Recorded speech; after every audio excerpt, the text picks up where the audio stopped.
O som metálico da chave girando na fechadura pela última vez foi o som de um ponto final. Elisa sentiu o clique no fundo da alma, um eco seco que reverberou pelas paredes nuas do apartamento, que um dia chamou de lar. O cheiro de poeira e de ausência pairava no ar, substituindo o aroma familiar de café e do tecido que ela costumava cortar sobre a mesa da cozinha. Ela apertou a alça da mala de papelão, o barbante áspero cortando a pele de seus dedos. A outra mão segurava com força a mão pequena e suada de Mateus, seu filho de 10 anos. O corredor do prédio parecia um túnel escuro e infinito, e cada passo para longe daquela porta era um passo em direção ao abismo. O estômago de Elisa doía, uma dor oca que não era fome, mas puro pavor. A náusea subiu-lhe à garganta quando a porta se fechou, e o som abafado selou 6 meses de luto e desespero. 6 meses desde que o riso de seu marido se calara para sempre, substituído pelo bip incessante das máquinas do hospital e finalmente, por um silêncio pesado e definitivo. Agora, aquele mesmo silêncio a engolia por inteiro. Ela tentava respirar fundo, mas o ar parecia feito de vidro moído, arranhando seus pulmões. Um arrepio percorreu sua espinha, não pelo frio do corredor mal iluminado, mas pela lembrança vívida das contas médicas se acumulando como uma avalanche de papel. Cada centavo das economias, o dinheiro guardado para a faculdade de Mateus, o pequeno fundo de emergência, tudo se fora. Levaram tudo. As palavras do médico, gentis mas firmes, ainda ecoavam em sua mente. Um contraponto cruel ao som das moedas que ela contava e recontava noites a fio. As mãos dela, antes firmes e hábeis, capazes de transformar retalhos em vestidos, agora tremiam incontrolavelmente. Ela olhou para as palmas, para os calos que contavam a história de uma vida de trabalho duro, e sentiu uma onda de vergonha queimar seu rosto. Ela havia falhado. Falhado com o marido que prometera cuidar, falhado com o filho que agora olhava para ela com olhos cheios de uma confiança que ela sentia não merecer. O peso do mundo parecia repousar sobre seus ombros frágeis. Mateus não chorava. Ele apenas a apertava mais forte, o corpo pequeno e tenso ao seu lado.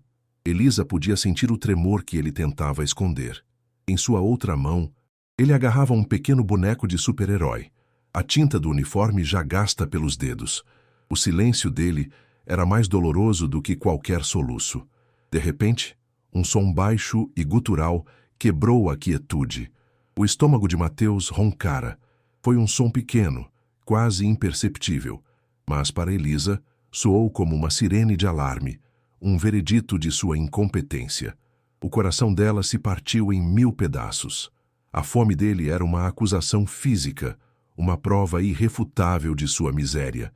Lágrimas silenciosas e quentes finalmente escaparam de seus olhos, escorrendo por suas bochechas sem que ela fizesse qualquer esforço para contê-las. Não era por si mesma que chorava. Era pela dignidade roubada de seu filho, pela infância que estava sendo arrancada dele por uma crueldade que ele não podia compreender. Ela se agachou, limpando uma sujeira imaginária do rosto dele, apenas para tocá-lo, para se certificar de que ele ainda estava ali, real e terrivelmente vulnerável. A rua os recebeu com a indiferença barulhenta da cidade. Carros buzinavam, pessoas passavam apressadas, envoltas em seus próprios mundos, alheias à pequena ilha de desespero que era Elisa e seu filho. Encontraram um banco de praça, o metal frio da superfície parecendo sugar o pouco calor que ainda restava em seus corpos. Com as mãos trêmulas, Elisa abriu a bolsa gasta. Lá dentro, envolto em um elástico, estava tudo o que possuía no mundo. Ela retirou o pequeno maço de notas e as poucas moedas, desdobrou o dinheiro sobre o colo, alisando as cédulas amassadas com uma solenidade quase religiosa. 100, 200, 1000, 3000. Ela contou e recontou. 3.500 reais. O número era uma sentença, um valor exato para o fracasso, uma barreira frágil e patética entre uma noite num quarto de hotel barato e uma noite ao relento. O som do papel-moeda sendo manuseado era um sussurro frágil contra a cacofonia da metrópole, um lembrete de quão pouco eles significavam para aquele mundo que continuava a girar impiedosamente. O sol começou a se pôr, pintando o céu com tons de laranja e roxo que pareciam zombar da escuridão que se instalava em sua alma. O frio se intensificou. Mateus, exausto, adormeceu com a cabeça em seu colo, o rosto sereno na inconsciência da infância. Vê-lo dormir, tão vulnerável sob as luzes artificiais que começavam a piscar na praça, acendeu algo dentro de Elisa. O pavor deu lugar a uma determinação fria e cortante. O desespero não era um fim, tinha que ser um começo. Ela não sabia como, mas não se permitiria quebrar. Não ali, não daquele jeito. Ela olhou para o horizonte de concreto, para os prédios que arranhavam o céu como monumentos a uma prosperidade que não era sua, e fez uma promessa silenciosa ao filho adormecido. Ela encontraria um teto. Ela encontraria um caminho, custe o que custar. Se você já se viu em um beco sem saída, lutando com unhas e dentes pelo futuro de quem você ama, então a história de Elisa vai ressoar fundo em sua alma. Se inscreva no canal e ative as notificações, pois a descida dela ao fundo do poço é apenas o primeiro passo de uma jornada inacreditável em busca de redenção. Com a tela do celular rachada sendo a única fonte de luz na escuridão da praça, Elisa navegou com dedos trêmulos pela internet. Cada anúncio de aluguel era um soco no estômago, com valores que pareciam pertencer a outra realidade, um universo onde ela não era uma viúva desesperada com o futuro do filho nos ombros. O ícone da bateria piscava em vermelho, um cronômetro cruel para sua busca frenética. Ela sentiu o pânico subir como uma maré fria, ameaçando afogá-la. As palavras "impossível", "acabou", "sem saída" martelavam em sua mente, e então, no meio do lixo digital de ofertas absurdas, um link chamou sua atenção. As palavras eram simples, quase humildes demais para serem verdadeiras. Vende-se cabana rústica, Serra da Mantiqueira, paz e isolamento. Mas foi o número no final da frase que fez seu coração parar por uma fração de segundo, antes de disparar numa batida descompassada. R$3.000. Era um sinal. Tinha que ser. O universo, em sua crueldade, talvez estivesse lhe oferecendo uma tábua de salvação. As fotos eram de péssima qualidade, granuladas e escuras, mostrando pouco mais que a silhueta de uma pequena construção de madeira contra um fundo de árvores densas. O anúncio, escrito com uma simplicidade suspeita, falava em refúgio para artistas e almas cansadas, em contato direto com a natureza pura, e mencionava uma grande pilha de lenha inclusa. Elisa sentiu uma pontada de desconfiança, a voz da razão sussurrando que era bom demais para ser verdade. Mas a voz do desespero gritava mais alto. Ela olhou para Mateus, dormindo em seu colo, o rosto infantil tão pacífico, e a escolha se tornou clara. A imagem que sua mente pintou era de um recomeço. Humilde. Sim, difícil. Certamente. Mas um teto. Um lugar onde a palavra despejo não poderia alcançá-los. Ela imaginou o cheiro de pinho, o som do fogo crepitando na lareira, a dignidade de ter uma chave em seu bolso outra vez. A esperança, frágil e desesperada, floresceu em seu peito como uma flor teimosa, rachando o concreto. A transação foi feita ali mesmo, no banco frio da praça, sob a luz moribunda do celular. O som digital da confirmação da transferência bancária foi agudo e final. R$3.000 desapareceram de sua conta, deixando para trás apenas R$500 e um endereço vago enviado por mensagem. Um nó se formou em sua garganta. Ela havia apostado tudo, a segurança de seu filho, numa promessa anônima da internet. Por um instante, o peso esmagador do seu ato a paralisou. E se fosse um golpe? E se não houvesse cabana nenhuma? Mas ela afastou o pensamento com uma força brutal. Não podia se dar ao luxo da dúvida. Pegou o filho adormecido nos braços, o peso dele um conforto doloroso, e caminhou em direção à rodoviária. A cada passo, ela repetia para si mesma como um mantra: um teto. Nós teremos um teto. O cheiro de escapamento dos ônibus e a cacofonia da madrugada na estação eram a trilha sonora de sua fuga. uma fuga para um futuro que ela rezava para existir de verdade. A viagem de ônibus foi longa e cansativa, um borrão de paisagens que mudavam lentamente pela janela suja. O cheiro de diesel misturado ao de um desinfetante floral barato enjoava Elisa, enquanto o balanço constante do veículo a embalava em um estado de dormência ansiosa. A cidade de concreto cinza deu lugar a subúrbios, que por sua vez se dissolveram em campos verdes e, finalmente, nas primeiras ondulações das montanhas. Mateus, agora acordado, estava grudado na janela, os olhos brilhando com a novidade da aventura. Ele apontava para as vacas, para os riachos, para as pequenas vilas que pareciam presas no tempo.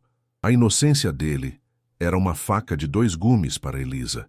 Por um lado, aquecia seu coração vê-lo momentaneamente livre da preocupação que pesava sobre ela. Por outro, aprofundava o abismo de sua culpa. Ele via uma aventura. Ela via a aposta mais perigosa de sua vida. O ar que entrava pelas frestas da janela começou a ficar mais fino, mais frio, carregado com o cheiro de terra molhada e vegetação.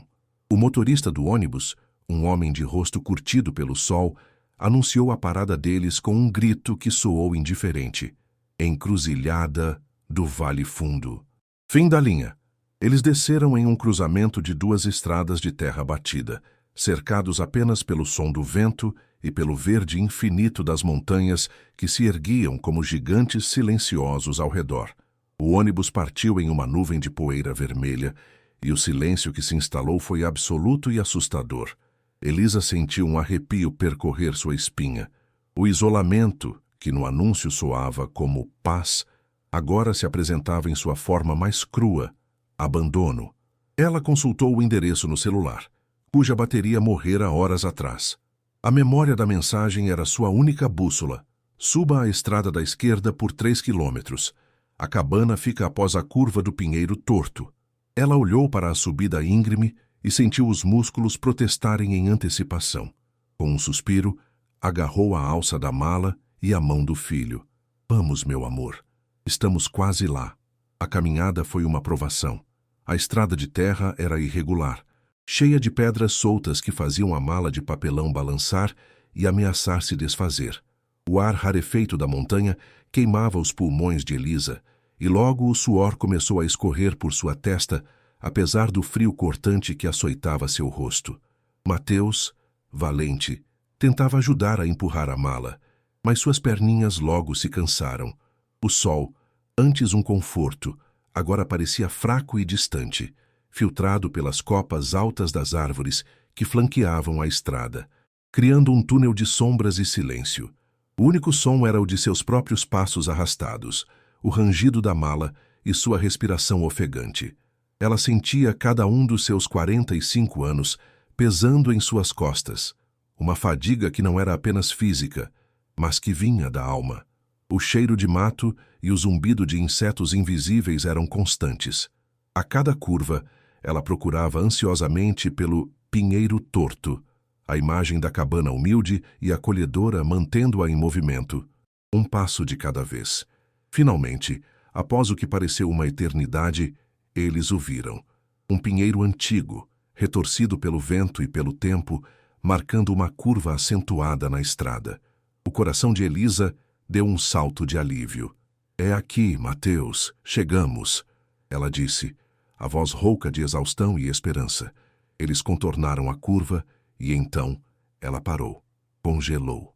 O que estava diante dela não era a cabana rústica de seus sonhos, era o esqueleto de um pesadelo. A estrutura de madeira estava inclinada para um lado, como um velho cansado prestes a desabar. O telhado, coberto de musgo, tinha buracos enormes, telhas quebradas que pareciam dentes podres em uma boca escancarada para o céu cinzento.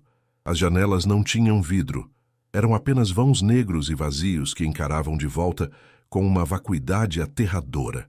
A pintura, se é que um dia existiu, havia sido completamente devorada pelo tempo, deixando a madeira exposta, escura e apodrecida em vários pontos. A esperança em seu peito se desfez instantaneamente, como um castelo de areia atingido por uma onda. Um silêncio pesado caiu entre mãe e filho. Mateus largou a mão dela e deu um passo para trás, o encanto da aventura se quebrando em seu rosto. Elisa permaneceu imóvel, o corpo pesado como chumbo, a mente se recusando a processar a cena. O ar, em vez de cheirar a pinho e lar, era uma mistura nauseante. O cheiro de mofo era tão forte que arranhava a garganta, um odor antigo de coisas que morreram e foram esquecidas. Havia também um cheiro acre, inconfundível, de podridão e de excrementos de ratos.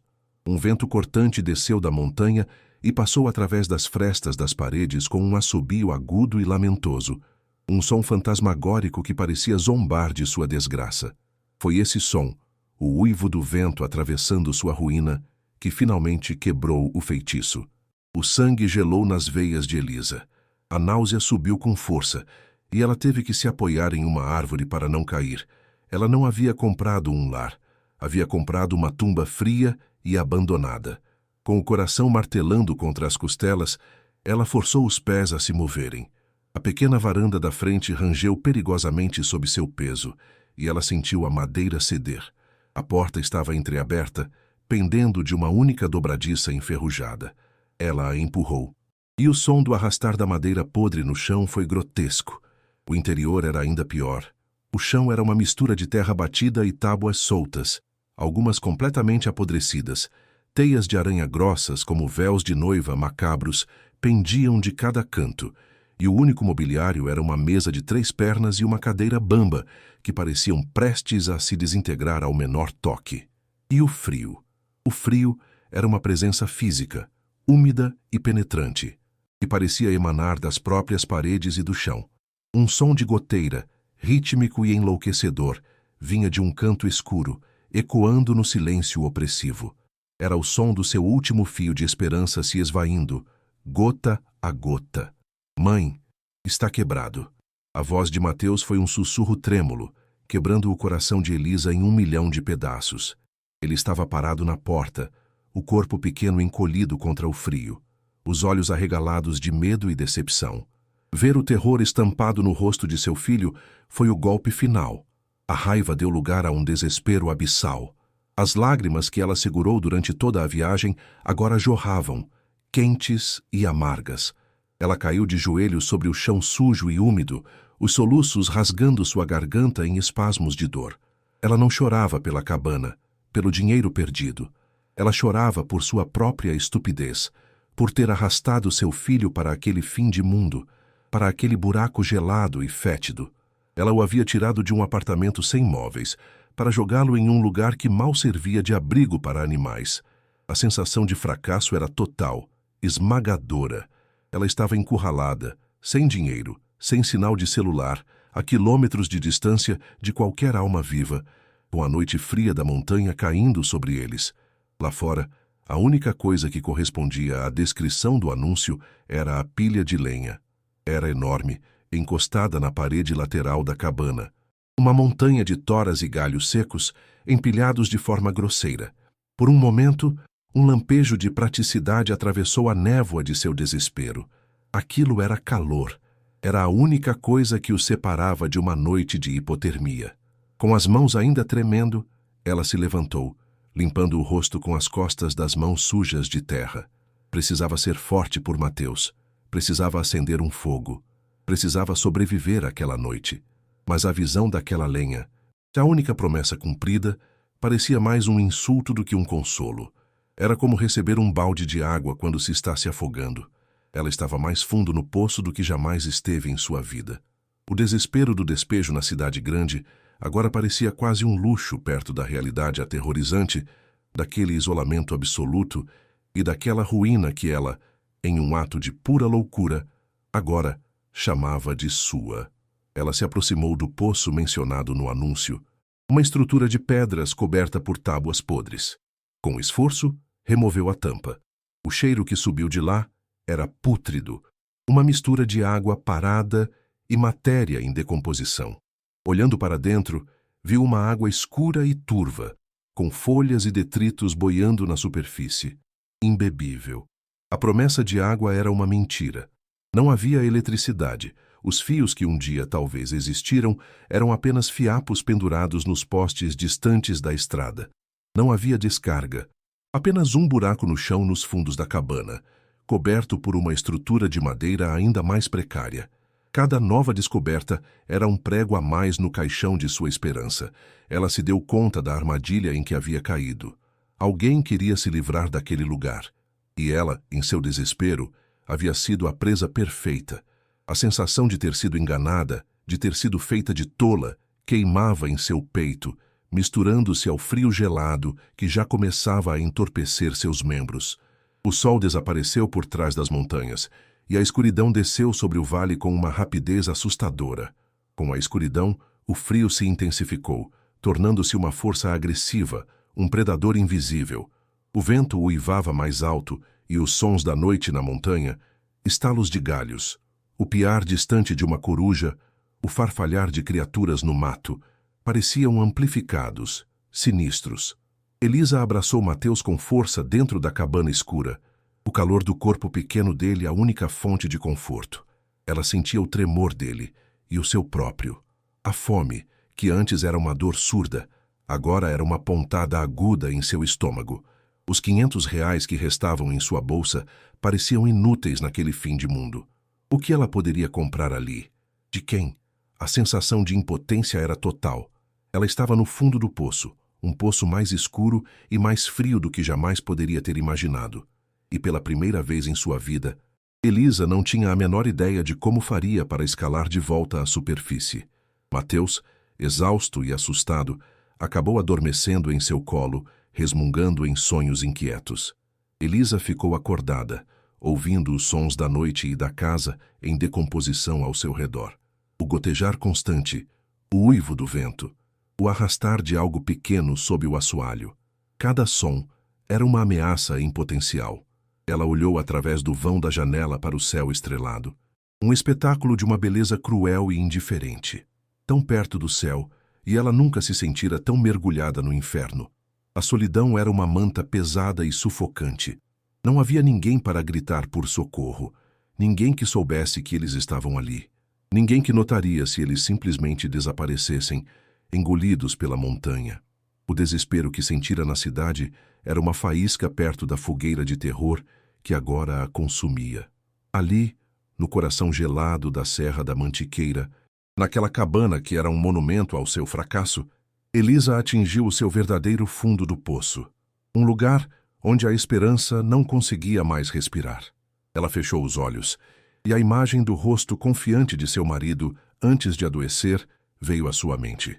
A lembrança das promessas que fizeram um ao outro, de sempre cuidarem um do outro e de Mateus. Uma onda de vergonha e dor a atingiu com força física. Ela havia falhado em todas as frentes. Falhara em salvar o marido das dívidas, falhara em manter um teto sobre a cabeça do filho e agora falhara em encontrar um refúgio seguro. Sentiu-se pequena, incompetente, uma fraude. O título de mãe, que sempre usara com orgulho, agora soava como uma acusação. Que tipo de mãe levaria seu filho para um lugar como aquele? As paredes de madeira podre pareciam se fechar sobre ela, e o ar frio e mofado tornava-se difícil de respirar. Não havia para onde correr, não havia para onde voltar. Ela estava presa, presa pela geografia, pela falta de dinheiro, pela sua própria e terrível decisão.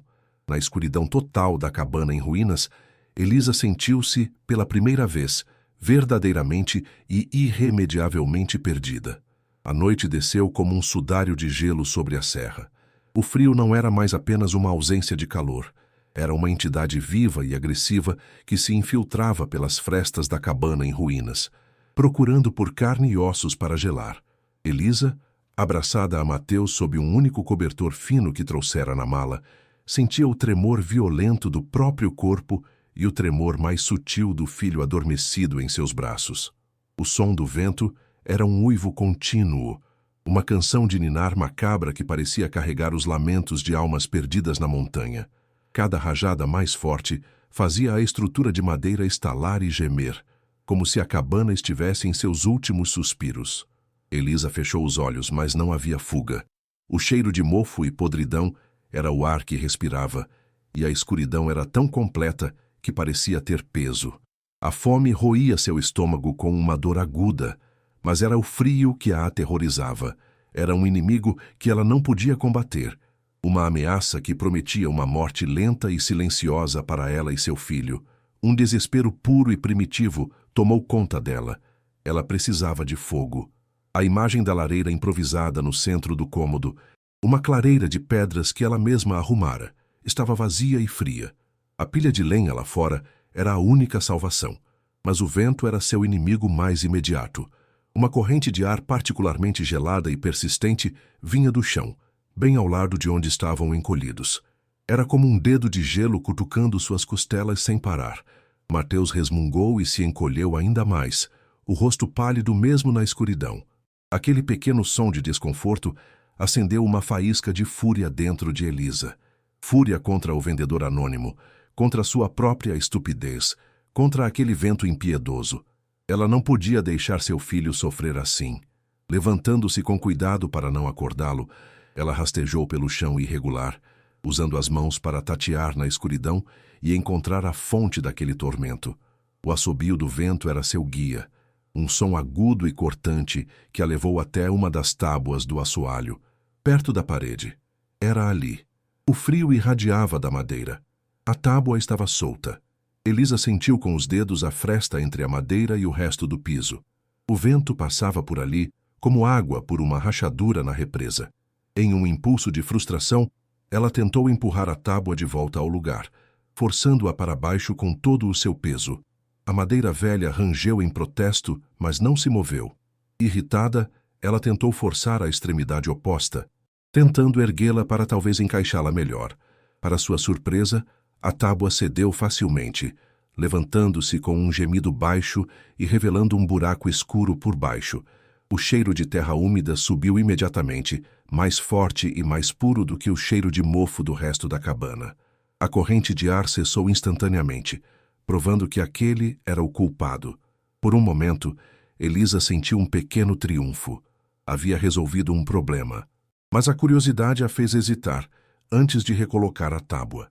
O que havia naquele espaço escuro sob o chão da sua miserável nova casa? Uma sensação estranha, um arrepio que não era de frio, percorreu sua espinha. Tateando em sua bolsa, ela encontrou a pequena caixa de fósforos que comprara com suas últimas moedas na rodoviária. O som do palito riscando na lixa foi explosivo no silêncio da cabana. A pequena chama dançou, fraca e trêmula, lançando sombras monstruosas nas paredes carcomidas. Com o coração batendo um pouco mais rápido, ela aproximou a luz bruxuleante do buraco no chão. O espaço abaixo era raso, preenchido com terra escura e compactada, misturada com algumas pedras e raízes. Não havia nada ali. Foi o que pareceu a princípio. Decepção. Ela estava prestes a apagar o fósforo e fechar o buraco, quando um brilho sutil chamou sua atenção. Um reflexo minúsculo, quase imperceptível. Não era o brilho úmido de uma pedra molhada. Era metálico. Movida por um impulso que não sabia explicar, ela se ajoelhou e enfiou os dedos na terra fria e solta, cavando em direção àquele ponto de luz. O fósforo queimou seus dedos e ela o soltou com um chiado, mergulhando de volta na escuridão por um segundo. Ela acendeu outro palito, a mão tremendo levemente. Seus dedos, dormentes pelo frio, tocaram algo duro e gelado sob a terra solta. Não era uma pedra. Tinha arestas retas, uma forma antinatural. Com o coração agora batendo em sua garganta, ela cavou com as unhas, sentindo a terra úmida e fria se acumulando sob elas. O objeto era uma pequena caixa de metal, do tamanho da palma de sua mão, coberta por uma crosta espessa de ferrugem que se desfazia em pó avermelhado ao toque. Era pesada para seu tamanho. A chama do fósforo estava quase no fim, quando ela finalmente conseguiu puxá-la para fora. A caixa estava gelada, um bloco de gelo metálico em suas mãos quentes. Não havia fechadura visível, apenas uma tampa bem ajustada, outro fósforo. Ela usou as unhas para forçar a abertura, e a tampa cedeu com um estalo seco, o som do metal enferrujado se partindo. A chama dançou sobre o conteúdo, e Elisa prendeu a respiração. O mistério, antes apenas uma sensação, agora tinha uma forma física em suas mãos. Uma forma que a deixava profundamente inquieta. Dentro, Sobre um pedaço de veludo desbotado e comido por traças, havia apenas 2 itens. O primeiro era uma fotografia antiga, em preto e branco, com as bordas amareladas e manchadas pela umidade. Mostrava o rosto de um homem jovem, de feições duras e um olhar frio e arrogante. Ele usava um uniforme militar que Elisa não reconheceu de imediato, com um cap de aparência sinistra. Seu queixo estava erguido em um gesto de orgulho desafiador. Não havia nome, nem data. Apenas aquele rosto, um fantasma de papel que a encarava da escuridão. O cheiro de papel velho e de um passado esquecido emanava da caixa. Ela sentiu um nó se formar em seu estômago. Quem era aquele homem? O que sua fotografia fazia enterrada sob o assoalho daquela cabana abandonada? As perguntas surgiram em sua mente, substituindo o medo do frio por um novo tipo de pavor, mais sutil e perturbador. Ela estava tocando em um segredo. Um segredo que alguém se dera ao trabalho de enterrar literalmente no chão. O drama de sua sobrevivência começava a se transformar. O segundo item fez o sangue de Elisa gelar nas veias. Era uma moeda, pesada, de um metal escuro, talvez prata manchada pelo tempo. De um lado, uma águia imperial.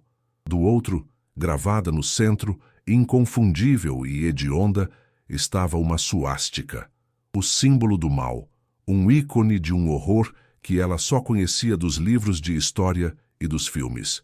O ar pareceu ficar mais pesado, mais frio. A presença daquele símbolo ali, naquela caixa, naquela cabana, era uma violação, uma profanação. A fotografia do homem de uniforme de repente ganhou um contexto terrível. Alemão, um oficial alemão, um nazista. O coração de Elisa disparou. Um calafrio violento sacudiu seu corpo inteiro. O que era aquilo? O que significava? Ela fechou a caixa com um baque surdo, como se o objeto estivesse queimando suas mãos. A tábua solta, o vento frio, a sua própria miséria. Tudo isso a havia levado àquele achado macabro. Ela se sentiu como uma intrusa que tropeçara em um túmulo esquecido. Uma náusea subiu à sua garganta. Ela estava em um lugar com uma história terrível. Ela rapidamente colocou a caixa de volta no buraco e empurrou a tábua solta por cima, martelando-a com uma pedra até que ficasse firme. Queria esquecer, queria fingir que não havia encontrado nada, mas era tarde demais. O mistério já havia se instalado em sua mente, uma semente venenosa que começava a germinar. O frio da cabana agora parecia diferente, não era mais apenas um fenômeno da natureza. Parecia carregado de uma memória, de uma presença. Ela voltou para perto de Mateus, o corpo tremendo incontrolavelmente. O sono agora era impossível.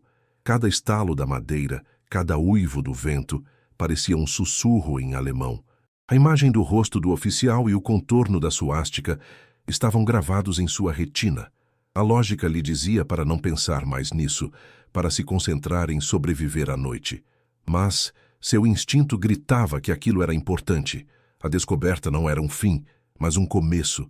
Um novo loop se abrira em sua mente aterrorizada. Quem era aquele homem e por que seu segredo estava enterrado ali, naquele fim de mundo? As horas se arrastaram. O frio se tornou insuportável. Mateus começou a tossir. Um som seco e fraco que cortava o coração de Elisa como uma navalha. A determinação voltou, afogando momentaneamente o medo do mistério. Ela precisava de calor. Precisava fazer uma fogueira. A pilha de lenha do lado de fora era sua única esperança. Com um suspiro que se transformou em uma nuvem de vapor no ar gelado, ela se levantou. Cobriu Mateus o melhor que pôde e, com o corpo protestando contra o movimento, saiu para a escuridão da noite. A lua havia surgido por entre as nuvens, lançando uma luz pálida e fantasmagórica sobre a paisagem. A pilha de lenha parecia uma montanha escura e disforme contra a parede da cabana. O som de seus próprios passos no chão congelado era a única coisa que quebrava o silêncio opressivo da montanha. O vento a açoitava, tentando empurrá-la de volta para a ruína gelada, mas a imagem do rosto pálido de Mateus a impulsionava para a frente.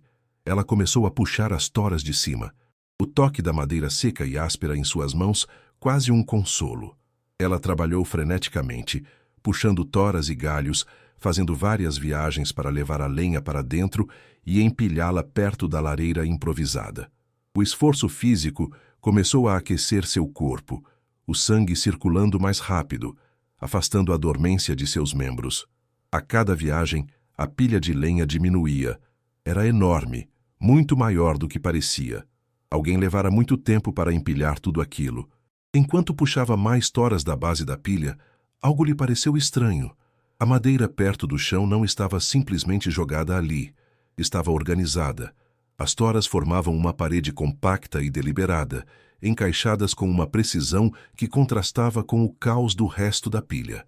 O cérebro de Elisa, agora alerta e afiado pela adrenalina e pelo mistério anterior, registrou a anomalia. Por que alguém se daria ao trabalho de arrumar a base de uma pilha de lenha de forma tão meticulosa, apenas para cobri-la com o resto da madeira de qualquer jeito? O arrepio voltou, mais forte. Havia um propósito ali. A pilha de lenha não era apenas uma pilha de lenha. Era uma camuflagem. Com o coração começando a acelerar novamente, ela se concentrou na base. Começou a remover as toras cuidadosamente arrumadas, uma a uma. Elas estavam pesadas, mas se encaixavam como peças de um quebra-cabeça. O trabalho era lento na penumbra. Atrás da primeira camada de toras, havia outra, igualmente organizada. A sensação de que estava prestes a descobrir algo importante era quase palpável. O som de seu trabalho, a madeira raspando na madeira, parecia alto demais naquela quietude. Ela olhava constantemente por cima do ombro, para a escuridão da floresta ao redor, sentindo-se observada. O que ela estava fazendo? Deveria apenas pegar a lenha e voltar para dentro, mas não conseguia parar. A curiosidade e um pressentimento sombrio a impeliam. Depois de remover a segunda camada de toras, ela viu, atrás da madeira, rente à parede de pedra da fundação da cabana, havia um contorno que não deveria estar ali. Um retângulo de madeira mais escura, com uma pequena alça de metal enferrujado no centro. Era uma porta, uma pequena porta de porão. A porta estava perfeitamente escondida, sua existência completamente mascarada pela montanha de lenha. Quem quer que a tivesse construído, queria que ela permanecesse invisível. Um cadeado antigo e enferrujado, grosso como seu pulso, prendia a porta a um ferrolho cravado na pedra. O medo e a excitação travaram uma batalha em seu peito. O que havia lá dentro? A resposta para o mistério da caixa de metal. Uma parte dela queria correr, pegar o filho e fugir daquele lugar amaldiçoado. Mas para onde? E com que dinheiro? A outra parte, a parte que havia apostado tudo naquela cabana, que precisava saber. A verdade, por mais terrível que fosse, era a única coisa que poderia, talvez, tirá-los daquela situação. A sobrevivência e o mistério haviam se fundido. Resolver um poderia significar resolver o outro. Ela olhou ao redor, procurando por algo que pudesse usar. Seus olhos pousaram em uma pedra grande e pesada perto da fundação. Com um grunhido de esforço, ela a levantou. O metal frio da pedra parecia sugar o calor de suas mãos. Ela golpeou o cadeado com a pedra. O som metálico e surdo ecoou na noite. Uma vez, duas vezes. O metal antigo era resistente. Na terceira batida, um pedaço da ferrugem se soltou. Elisa sentiu uma onda de adrenalina. Ela golpeou de novo e de novo. O som de suas próprias respirações ofegantes misturando-se aos impactos. O esforço era imenso. Seus braços doíam, mas ela não parou. Finalmente, com um estalo metálico agudo e um rangido de protesto, o corpo do cadeado se partiu. Ele caiu no chão com um baque surdo, quebrado. Silêncio. Por um momento, ela ficou parada, ofegante, o coração martelando contra as costelas. A porta estava livre. Ela hesitou, a mão pairando sobre a alça de metal. O que a esperava na escuridão lá embaixo? Ratos? Cobras? Ou algo muito, muito pior? Engolindo o medo, ela puxou. A porta emperrou. Depois cedeu com um gemido longo e arrastado de madeira podre, se esfregando contra a pedra. Uma lufada de ar frio e úmido subiu do buraco negro, trazendo consigo um cheiro denso de terra, de porão, de coisas que não viam a luz do dia há décadas. Ela precisava de mais luz do que um simples fósforo. Correndo para dentro, Ela acendeu uma pequena fogueira com a lenha que já havia coletado. O fogo crepitou, ganhando vida, e uma onda de calor bem-vinda começou a se espalhar pelo cômodo. Mateus continuava dormindo, agora mais tranquilo perto do calor. Elisa pegou uma das toras mais finas e enfiou a ponta no fogo até que ela começasse a queimar, criando uma tocha improvisada. A chama era maior, mais estável, lançando uma luz alaranjada e dançante.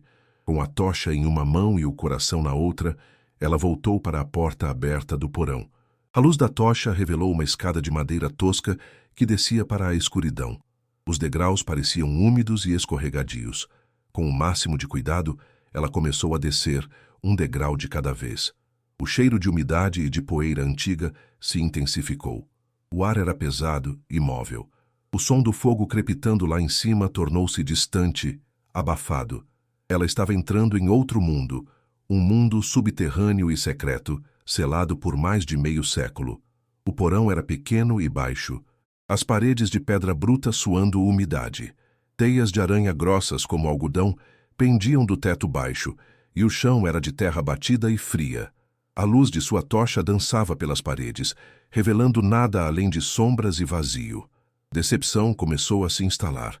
Talvez fosse apenas um porão de raiz, um lugar para guardar vegetais. Mas então, a luz da tocha incidiu sobre algo no canto mais distante. Algo grande, escuro e metálico. Não era um, eram três. 3 baús de metal verde escuro, do tipo militar, alinhados contra a parede de pedra. Estavam cobertos por uma fina camada de poeira e teias de aranha, mas pareciam intactos. O coração de Elisa parou. O mesmo arrepio que sentira ao encontrar a pequena caixa de metal voltou, 10 vezes mais forte. Era isso. Era para isso que a pilha de lenha servia. Era isso que o cadeado guardava. Ela se aproximou lentamente, o som de seus passos abafado pela terra. Os baús não tinham cadeados, apenas fechos de metal pesados. Sua mão tremia tanto que ela mal conseguiu segurar a tocha. Com a mão livre, ela estendeu o braço e abriu o fecho do primeiro baú. O metal rangeu alto no silêncio do porão. Ela levantou a tampa pesada. A luz da tocha caiu para dentro, e Elisa soltou um grito abafado, levando a mão à boca. Seus joelhos fraquejaram, e ela teve que se apoiar na parede fria de pedra para não desmaiar. O baú estava cheio, cheio até a borda. Não de roupas velhas ou ferramentas. Estava cheio de barras de ouro. Pequenos lingotes, empilhados de forma organizada, brilhavam com um brilho quente e profundo sob a luz trêmula da tocha. O ouro parecia absorver a luz e devolvê-la com uma intensidade própria, uma beleza obscena e avassaladora naquele lugar úmido e escuro. Ela nunca tinha visto ouro de verdade na vida, muito menos tanto. Era uma fortuna inimaginável. O cérebro dela não conseguia processar. Era um sonho. Uma alucinação causada pelo frio e pela fome. Ela estendeu um dedo trêmulo e tocou a superfície lisa e fria de uma das barras. Era real, terrivelmente real. O toque enviou um choque através de seu corpo. Ainda em estado de choque, ela abriu o segundo baú. Este também estava cheio, mas não de ouro. Colares de pérolas, anéis de diamante, braceletes de rubis, broches de esmeralda, relógios de bolso de ouro, joias. Uma cascata de joias que brilhavam e cintilavam com 1000 pontos de luz.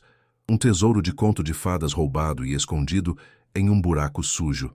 As cores vibrantes das pedras preciosas eram um contraste chocante com o verde escuro do metal e a escuridão do porão. O som que ela fez foi um soluço, uma mistura de espanto e pavor. Aquilo não era apenas riqueza. Aquilo era a história de vida de alguém. Cada anel pertencera a um dedo. Cada colar adornara um pescoço. A beleza das joias era assombrada pela pergunta inevitável. De quem eram? E como vieram parar ali? O rosto do oficial nazista da fotografia voltou à sua mente, e a beleza do tesouro de repente adquiriu um brilho sinistro. Aquela não era uma fortuna encontrada, era uma fortuna roubada. O peso daquela constatação era quase tão esmagador quanto o peso do ouro. Com o coração batendo descontroladamente, ela se virou para o terceiro e último baú. Este parecia diferente. Os fechos eram mais robustos. Quando ela o abriu, o cheiro de couro velho e papel em decomposição a atingiu. A parte de cima estava cheia de pacotes de dinheiro antigo, notas de marcos alemães e outras moedas europeias amarradas com barbante. Mas não foi isso que prendeu sua atenção. Por baixo do dinheiro havia uma grande pasta de couro preto, rígida e manchada pela umidade. Com as mãos trêmulas, ela a retirou. A pasta era pesada. Ao abri-la sobre a tampa do baú, ela encontrou o que seu instinto temia. No topo, havia um diário. A capa era de couro, com iniciais góticas gravadas a ouro, agora desbotadas. Ao abri-lo, viu páginas e páginas cobertas por uma caligrafia apertada e angular, em uma língua que ela reconheceu como alemão. A mesma língua do inimigo da guerra, o mesmo país do soldado da fotografia. Era o diário dele, o diário do nazista. O segredo daquele lugar estava prestes a ser revelado. Por baixo do diário, a verdade se tornou ainda mais concreta e aterrorizante. Eram documentos, dezenas de documentos oficiais, datilografados, com carimbos e selos com a mesma águia e suástica da moeda. Eram listas, listas de nomes, nomes que pareciam judaicos: Goldstein, Abramovich, Rosenthal. Ao lado dos nomes, havia listas de bens. Apartamento de 5 quartos, Rua Königstrasse. Coleção de arte, 14 pinturas. Cofre bancário número 4, Zurich. Joalheria da família, ouro, diamantes, bens confiscados. A frase estava lá carimbada em vermelho em alguns dos papéis. Elisa sentiu o ar faltar em seus pulmões. A náusea voltou com força total. O ouro, as joias, não eram um tesouro. Eram os restos de vidas destruídas, o butim de um crime monstruoso. A riqueza roubada de famílias que, ela sabia pelos livros de história, haviam sido enviadas para campos de extermínio. Ela estava de pé sobre um cemitério financeiro. O resultado de um roubo em escala industrial, escondido em um buraco no fim do mundo. O frio do porão não era nada comparado ao gelo que se espalhou por seu coração. A cabana não era apenas o esconderijo de um nazista. Era o cofre dele. Albrecht Richter. O nome estava escrito na primeira página do diário, em uma caligrafia orgulhosa. O mesmo nome do homem da foto? Provavelmente. Ele havia fugido para o Brasil após a guerra, trazendo consigo a fortuna roubada de suas vítimas. Esta cabana, esta ruína, fora seu primeiro esconderijo, o lugar onde ele guardara seu segredo sangrento, planejando usar a riqueza para começar uma nova vida, construir um novo império sobre as cinzas de milhares de outras. Elisa sentiu uma vertigem. A miséria, o frio, a fome, tudo a havia levado até ali, até o coração de um dos capítulos mais sombrios da história da humanidade. Ela não era mais apenas uma viúva desesperada. Ela era a guardiã de um segredo terrível, a testemunha silenciosa de um crime que o tempo havia enterrado. O peso daquela descoberta era infinitamente maior do que o peso dos baús de ouro. Ela fechou a pasta de couro com um baque surdo. O brilho do ouro e das joias agora parecia doentio, macabro.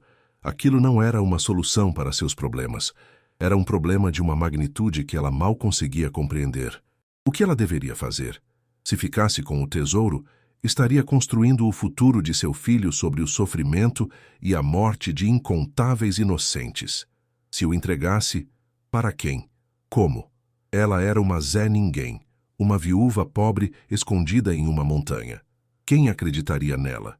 O mistério da cabana não havia sido resolvido. Ele apenas se aprofundara, transformando-se em um dilema moral impossível. O som de uma coruja piando lá fora a fez saltar. De repente, o isolamento da montanha não parecia mais uma desvantagem, mas uma prisão. Ela estava sozinha com aquele tesouro amaldiçoado, com aquele fantasma nazista e com uma decisão que poderia custar sua alma ou sua vida.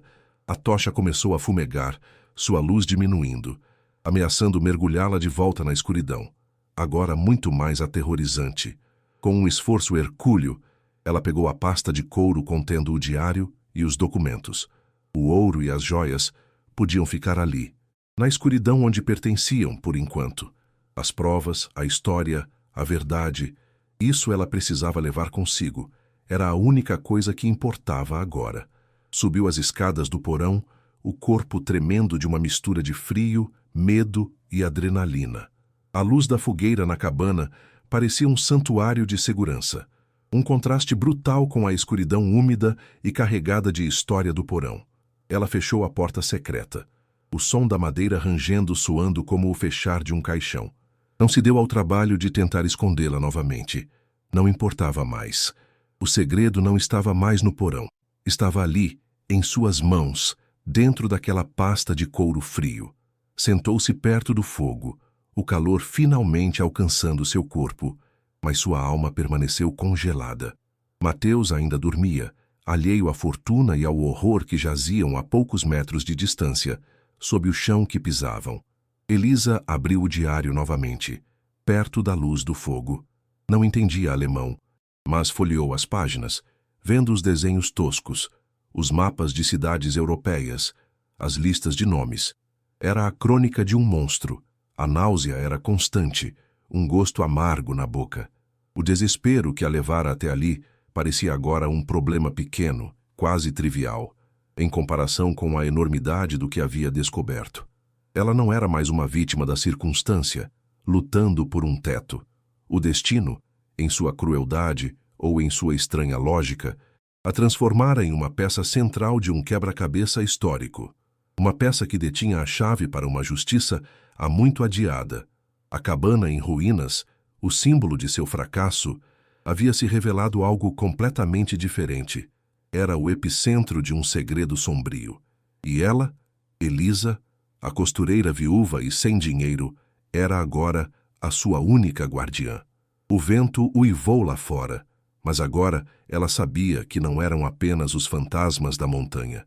Eram os fantasmas da história, clamando daquele porão escuro. A responsabilidade da descoberta a esmagava. O valor do tesouro era estonteante, suficiente para resolver todos os seus problemas e garantir 10 gerações de sua família. A tentação era uma voz sussurrante e venenosa em sua mente. Pegue. Ninguém nunca saberá. Você merece. Você sofreu o suficiente. Mas a imagem das listas de nomes, das famílias cujas vidas foram roubadas para encher aqueles baús, era mais forte. Olhou para o rosto adormecido de Mateus, tão inocente. Que tipo de futuro ela construiria para ele com aquele dinheiro de sangue? Que lição ela lhe ensinaria? A miséria com honra era preferível à riqueza com uma mancha tão indelével. Ela sentiu o coração apertar. A escolha parecia clara, mas o caminho para executá-la era completamente invisível.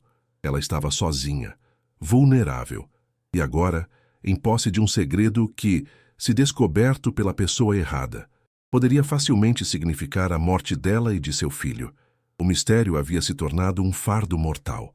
Ela fechou a pasta e a escondeu dentro de sua mala de papelão, por baixo das poucas roupas que possuía. O objeto parecia pulsar ali dentro, um coração negro e secreto. Ela alimentou o fogo, olhando as chamas dançarem. O calor físico era um conforto, mas o frio em sua alma era profundo. A noite que começara com o desespero da sobrevivência havia se transformado em uma vigília de mistério e pavor. A cabana não era mais apenas uma ruína, era uma cena de crime. E ela, a nova proprietária, era a única detetive. As perguntas se empilhavam em sua mente, cada uma mais assustadora que a outra. O oficial nazista morreu ali? Como? Alguém mais sabia sobre o tesouro?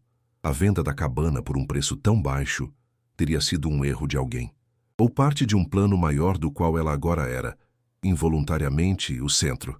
A única certeza que Elisa tinha, enquanto via o primeiro indício de luz do amanhecer pintar o céu de cinza, era que sua vida e a vida de seu filho nunca mais seriam as mesmas.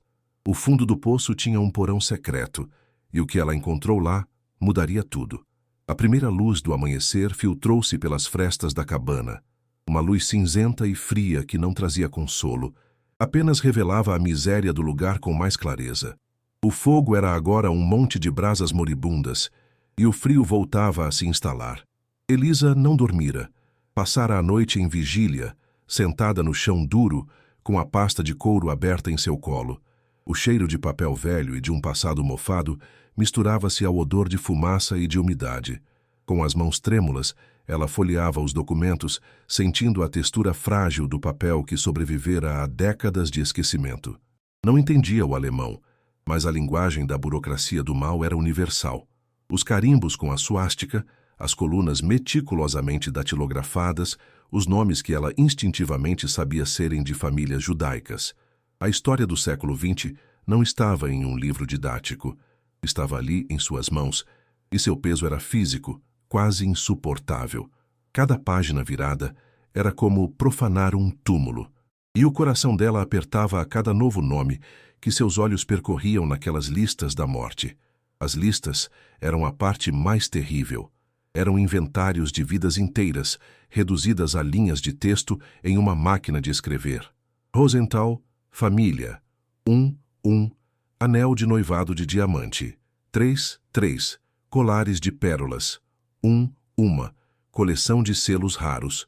Levi, Isaac. 2, barras de ouro. 4.000, francos suíços. Eram páginas e páginas assim. O ouro e as joias que brilhavam no porão perderam todo o seu encanto. Agora, ela os via pelo que eram. O amálgama congelado de milhares de lágrimas, de futuros roubados, de despedidas em plataformas de trem que levavam ao extermínio. Uma náusea profunda subiu-lhe à garganta. Ela olhou para as alianças de casamento em seu próprio dedo, o único bem de valor que lhe restara, o símbolo de seu amor e de sua perda. Imaginou uma mulher como ela, tendo seu anel arrancado do dedo por um homem de uniforme, o mesmo homem da fotografia. A empatia era uma faca afiada em seu peito. Ela não estava apenas segurando documentos, estava segurando os ecos de almas destroçadas. Enquanto remexia na pasta, um pequeno envelope de papel amarelado caiu em seu colo. Dentro, não havia um documento oficial, mas outra fotografia, menor e mais gasta. Não era de um soldado, era de uma família, um homem sorridente com um solidéu, uma mulher de olhar gentil e duas crianças pequenas, um menino e uma menina, abraçados aos pais. Atrás da foto, escrito à mão com uma caligrafia elegante, um único nome, família Abramovich. E uma data, 1938. O nome estava na lista. Elisa o encontrara minutos antes, associado a uma joalheria e a conteúdo do cofre residencial. A imagem daquela família feliz, congelada no tempo, um momento antes do horror engolir seu mundo, foi o que finalmente a quebrou. Lágrimas silenciosas voltaram a escorrer por seu rosto. Não eram mais lágrimas de desespero por sua própria situação, mas de um luto profundo e universal por aquelas vidas anônimas, cuja tragédia viera parar em seu colo numa cabana esquecida no meio do nada. Aquele tesouro não era amaldiçoado. Era sagrado. Era um testamento. O diário era a peça central do quebra-cabeça. Embora as palavras fossem um mistério, a narrativa visual contava uma história clara. As datas começavam em 1944, na Europa, com desenhos de cidades em chamas e mapas com setas apontando para o sul. Depois, datas de 1945, com mapas da Espanha e de Portugal, e o desenho de um navio a vapor cruzando o oceano. Finalmente, 1946, Brasil, e um mapa tosco da serra com um X marcando o local exato da cabana. Albrecht Richter. O diário era a crônica de sua fuga. Ele não era um soldado derrotado fugindo para salvar a pele. A caligrafia era firme, arrogante. As listas em seu diário pareciam registros de conquistas, não de roubos. Ele era um monstro orgulhoso de sua obra, que conseguira escapar da justiça e trouxera seu butim para começar uma nova vida. Um arrepio percorreu a espinha de Elisa. Aquele mal não era abstrato, não estava em um passado distante. Tivera um rosto, um nome, e dormira a poucos metros de onde ela estava agora com seu filho. O diário revelava o plano de Albrecht. Havia desenhos de uma grande casa, de edifícios, anotações de negócios. Ele não pretendia ficar escondido para sempre. A cabana era um casulo temporário. Ele planejava usar a fortuna roubada para se reinventar, para comprar terras, poder e influência, para construir um império no novo mundo sobre as fundações podres do velho. Ele se tornaria um homem respeitado, um pioneiro, Talvez um doutor ou um coronel, como tantos outros que esconderam seu passado sombrio sob títulos de respeitabilidade. A audácia do plano era tão chocante quanto o crime original. Ele não tinha remorso, tinha ambição. Elisa sentiu um ódio frio e puro crescer em seu peito. Ódio por aquele homem e por tudo o que ele representava. Ela se agarrou à pasta de couro como se fosse uma arma. Ela não sabia como, mas sentia que o destino a colocara ali para impedir que o legado daquele monstro continuasse a prosperar, mesmo após sua morte. Ela era a ponta solta da história dele, o mais perturbador. No entanto, foi o final do diário.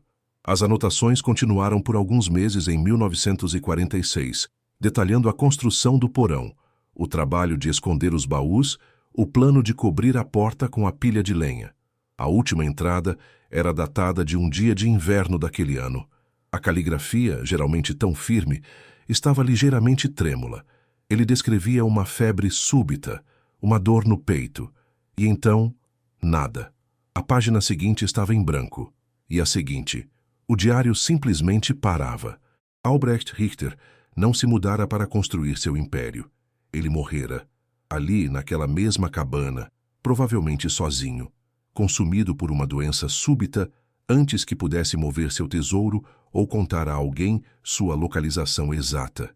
A justiça, de uma forma irônica e imperfeita, o alcançara. Mas isso abria um novo loop aterrorizante na mente de Elisa. Se ele morreu antes de contar a alguém, como o vendedor anônimo da internet sabia da cabana? E por que a vendeu por um preço tão insignificante? A sensação de estar em uma armadilha voltou com força total. Foi então que ela ouviu, no meio do silêncio da montanha, um som que não pertencia àquele lugar. Não era o vento, nem um animal. Era o som baixo e constante de um motor de carro subindo a estrada de terra. O som ficou mais alto, mais próximo. O coração de Elisa saltou para a garganta. Ninguém deveria vir até ali. Era o fim da linha, um beco sem saída. Aquele som era uma invasão, uma violação de seu isolamento precário. O pânico a atingiu como uma onda de água gelada. A pasta de couro, os documentos. Ela olhou para Mateus, que começava a despertar com o ruído incomum. Fique quieto, filho. Ela sussurrou, a voz tensa. Com uma velocidade que não sabia possuir, ela enfiou os documentos e o diário de volta na pasta. Correu até sua mala de papelão e enterrou a pasta sob suas roupas. O motor parou, bem em frente à cabana. Um silêncio pesado caiu, prenhe de expectativa e medo. Alguém estava lá fora, e não viera por acaso. Elisa sentiu o sangue gelar em suas veias. Com o coração batendo descontroladamente, ela se arrastou até uma das frestas na parede de madeira e espiou. Do lado de fora, parado onde ela e Mateus haviam chegado exaustos no dia anterior, estava um carro, um sedã de luxo, preto e brilhante, tão deslocado naquela paisagem de ruína e abandono que parecia uma aparição. A pintura polida refletia a luz pálida da manhã, um insulto à madeira podre da cabana. A porta do motorista se abriu com um clique suave e um homem saiu. Ele não era jovem. Devia ter uns 70 anos, com cabelos grisalhos impecavelmente penteados para trás e um rosto marcado por rugas, mas que ainda transparecia a autoridade. Vestia um terno caro, de cor cinza, e sapatos que, mesmo de longe, pareciam lustrosos demais para a lama daquela estrada.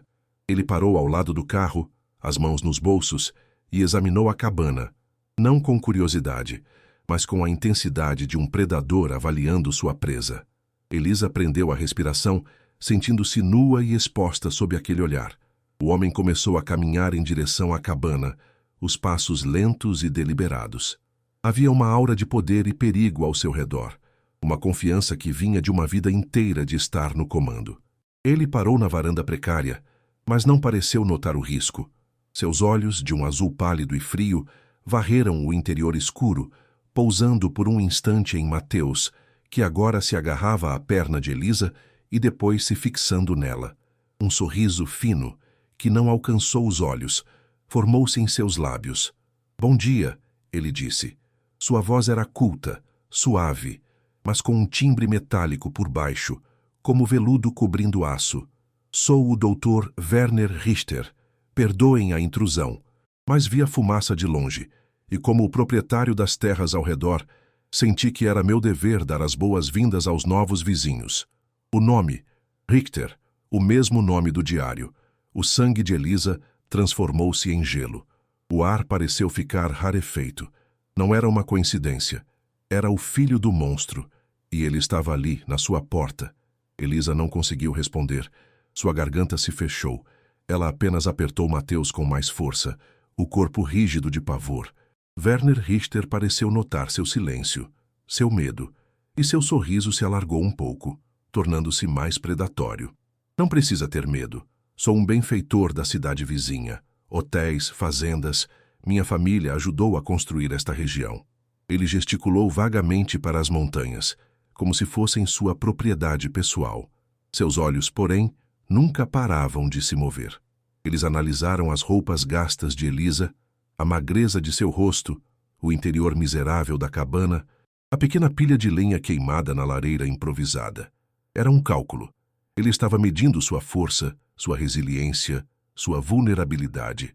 Elisa sentiu-se como um inseto sob um microscópio. Ela sabia, com uma certeza aterradora, que a desculpa da visita de boas-vindas era uma mentira descarada. Ele não viera dar as boas-vindas. Viera confirmar uma suspeita. Este lugar, ele continuou, o tom de voz mudando para uma falsa compaixão, não é adequado para uma senhora e uma criança. A história desta propriedade é antiga. Pertenceu a um parente distante meu, há muitos anos. Um homem solitário. Morreu aqui, coitado. As palavras dele eram como pequenas pedras sendo jogadas nela, cada uma testando sua reação. Ele sabia. Ele sabia da história da cabana. Talvez não soubesse do porão, da localização exata, mas sabia do segredo que ela guardava. Ele estava pescando, esperando que ela mordesse a isca, que revelasse algo em seu olhar. Elisa forçou-se a permanecer impassível, o rosto uma máscara de exaustão e confusão, escondendo o terror que gritava dentro dela. O ar entre eles estava carregado de palavras não ditas, de um conhecimento perigoso que ambos agora compartilhavam, mesmo que um deles ainda estivesse no escuro sobre a extensão do que o outro sabia. O jogo havia começado, e Elisa percebeu que as regras eram mortais. Então, ele foi direto ao ponto. Olhe, serei franco. Tenho um apego sentimental por esta terra. Gostaria de comprá-la de volta para o patrimônio da família. Sei que deve ter pago uma ninharia por esta ruína. Eu lhe ofereço 30 mil reais. 10 vezes o que você pagou. Pode pegar o dinheiro hoje mesmo, ir para a cidade, comprar um lugar decente para criar seu filho. A oferta a atingiu como um soco. 30 mil reais. Uma fortuna para ela naquele momento. Dinheiro suficiente para resolver tudo. Para dar a Mateus uma casa de verdade. Comida na mesa. Uma vida. A tentação foi instantânea. Uma onda de alívio que quase a derrubou. Por um segundo, ela quase disse sim. Pegar o dinheiro e fugir. Esquecer o ouro, os documentos, a história. Mas então, a imagem da família Abramovich veio à sua mente. O sorriso deles. Aquele dinheiro não era dele para oferecer. Era dinheiro de sangue. Uma tentativa de comprar seu silêncio, de enterrar a verdade para sempre. E a hesitação em seus olhos, por apenas um segundo, foi tudo o que ele precisou ver. A mudança foi sutil, mas aterrorizante. O sorriso desapareceu completamente do rosto de Werner Richter. A máscara de benfeitor caiu, revelando a frieza por baixo. Seus olhos azuis se estreitaram, tornando-se duas lascas de gelo. Ele sabia que ela sabia de algo. Você devia pensar na minha oferta com cuidado, senhora. Ele disse, a voz agora desprovida de qualquer calor. Um sussurro baixo e ameaçador. A Serra da Mantiqueira é um lugar muito bonito, mas também muito perigoso. Ele fez uma pausa, deixando as palavras pairarem no ar frio. Há cobras venenosas, onças, e as pessoas se perdem, acontecem acidentes. Seu olhar, então, desviou-se do rosto de Elisa e pousou, deliberadamente, em Mateus, que se escondia atrás dela. O menino o encarava com os olhos grandes e assustados. Werner Richter olhou diretamente para a criança e continuou, a voz ainda mais baixa. Acidentes trágicos, Seria uma pena se algo acontecesse com um menino tão saudável. As coisas simplesmente acontecem. A ameaça não era velada, era uma sentença. O ar saiu dos pulmões de Elisa. O terror absoluto a paralisou. Um gelo que se espalhou de seu estômago para cada fibra de seu ser. Ele estava ameaçando seu filho. Estava dizendo, com todas as letras, que se ela não cooperasse, Mateus pagaria o preço. O filho do monstro era um monstro também, apenas com roupas mais caras e uma voz mais suave. Werner Richter a encarou por mais um longo segundo, seu olhar garantindo que a mensagem fora recebida com clareza cristalina. Então, sem mais uma palavra, ele se virou, caminhou de volta para seu carro de luxo, entrou e partiu, o som do motor desaparecendo lentamente e deixando para trás um silêncio 1000 vezes mais ensurdecedor e aterrorizante. Elisa caiu de joelhos, puxando Mateus para um abraço desesperado, o corpo tremendo tão violentamente que mal conseguia respirar. O segredo não era mais um dilema moral. Era uma arma apontada para a cabeça de seu filho. Ela estava encurralada de uma forma que nunca imaginara ser possível. De um lado, um tesouro manchado de sangue que representava a justiça para milhares de vítimas. Do outro, a segurança imediata de seu filho, oferecida pelo herdeiro do próprio criminoso. Entregar os documentos significava, muito provavelmente, a morte. Aceitar o dinheiro significava ser cúmplice, construir o futuro de seu filho sobre a mesma fundação de crimes que ela tanto odiara. O monstro agora tinha um rosto, um nome, e sabia onde encontrá-la. A ruína que era sua prisão agora era também uma armadilha mortal, e o tempo estava se esgotando. O que você faria no lugar dela? Aceitaria o dinheiro sujo para garantir a vida de seu filho e fugir, ou arriscaria tudo em uma aposta desesperada por justiça, sabendo que o predador agora circulava sua presa e não hesitaria em atacar? Deixe sua opinião nos comentários, pois a decisão de Elisa a levará por um caminho sem volta, direto para o coração da escuridão. O terror puro e paralisante que se seguiu à partida de Werner Richter durou apenas um instante. Foi substituído por uma onda de adrenalina tão violenta que fez o corpo de Elisa tremer dos pés à cabeça. A ameaça não era abstrata. Tinha a forma do rosto de seu filho. Ela olhou para Mateus, que a encarava com olhos enormes e aterrorizados, sem entender as palavras, mas sentindo o veneno que elas carregavam. Não havia escolha. Ficar ali era esperar a sentença de morte. Fugir. A palavra explodiu em sua mente. Ela agarrou a mão de Mateus com uma força que o fez gemer, pegou a mala de papelão, onde a pasta de couro e seu conteúdo infernal estavam escondidos, e, sem olhar para trás, saiu da cabana. A ruína não era mais um abrigo precário, era uma armadilha prestes a se fechar. O ar frio da montanha queimou seus pulmões enquanto ela corria desajeitadamente pela estrada de terra, puxando o filho, o som de seus próprios batimentos cardíacos martelando em seus ouvidos, abafando o som do vento e de sua respiração ofegante. O medo era um gosto metálico na boca. Para onde correr? A pergunta era um grito silencioso em sua mente. Voltar para a estrada principal era suicídio. Ele poderia estar esperando. A montanha, que antes parecera uma prisão, agora tinha que ser sua rota de fuga. Ela se lembrou de algo que vira durante a caminhada torturante do dia anterior. Muito ao longe, no flanco de outra colina, um ponto de luz minúsculo havia piscado ao anoitecer. Uma chaminé soltando fumaça. Uma casa. Uma alma viva naquele deserto verde. Era uma aposta desesperada. Uma miragem em potencial. Mas era a única que ela tinha. Sem hesitar, Elisa saiu da estrada de terra e mergulhou na vegetação densa. Os galhos arranhavam seu rosto e braços, e a mata fechada tentava engoli-los. Ela não sentia a dor. Cada passo era uma luta contra o terreno irregular, as folhas escorregadias, as raízes que ameaçavam derrubá-la. Mateus chorava baixinho, o som um aguilhão no coração de Elisa, mas ela não podia parar. Continue, meu amor, continue correndo. Ela sussurrava, a voz rouca de pânico, puxando-o com uma força que vinha do terror maternal mais primitivo. A caminhada durou o que pareceu uma eternidade.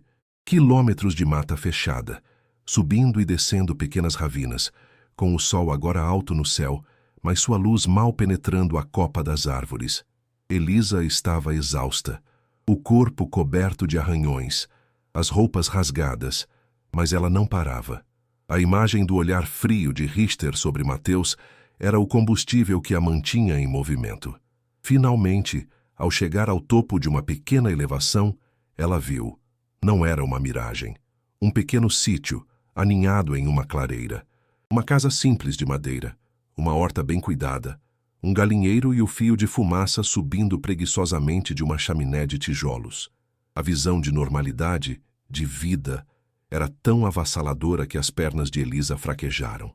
Ela quase caiu, o alívio misturando-se à exaustão. Era ali, sua única chance. Com as últimas forças, ela desceu a colina em direção à casa, a mala batendo em suas pernas, a mão de Mateus ainda firmemente na sua. O som de um cachorro latindo anunciou sua chegada. Um som ao mesmo tempo ameaçador e promissor. Quando chegaram à cerca de arame farpado que delimitava a propriedade, a porta da frente da casa se abriu com um rangido. Um homem idoso apareceu na varanda. Ele era alto e magro, curvado pelos anos. O rosto um mapa de rugas profundas, curtido por uma vida inteira sob o sol. Vestia uma calça de brim remendada e uma camisa de flanela desbotada. Em suas mãos, ele não segurava uma arma, mas uma enxada, que ele apoiou no chão como se fosse uma extensão de seu próprio corpo. Seus olhos, fundos e desconfiados, a avaliaram de cima a baixo, notando o estado de pânico, as roupas rasgadas, a criança assustada. Ele não disse nada, apenas observou, a boca uma linha fina e dura em seu rosto. O cachorro, um vira-lata magro, continuava a latir furiosamente, mas não avançava. O silêncio do homem era mais intimidador do que o latido do animal. Elisa sentiu um novo tipo de medo, o medo de ser rejeitada, de ter sua última esperança negada. Ela estava na soleira do desconhecido, implorando por santuário a um estranho. Por favor. A voz de Elisa saiu como um sussurro quebrado, rouco pela corrida e pelo pavor. Ela estava ofegante, as lágrimas escorrendo livremente pelo rosto sujo. Por favor, Senhor, precisa nos ajudar. Estamos em perigo. Ela deu um passo à frente, mas o homem ergueu uma mão calejada, um gesto sutil, mas imperativo, para que ela parasse. Seus olhos não demonstravam compaixão, apenas uma cautela profunda, a desconfiança de um homem acostumado à solidão e a defender o que é seu. Perigo de quê, mulher? O que faz correndo pelo meu mato com uma criança a tiracolo? Sua voz era grave e áspera como pedra, o sotaque carregado do isolamento da montanha. Elisa sabia que tinha apenas uma chance de convencê-lo, de quebrar aquela barreira de desconfiança. Ela não podia apenas pedir ajuda, precisava dar a ele um motivo para concedê-la.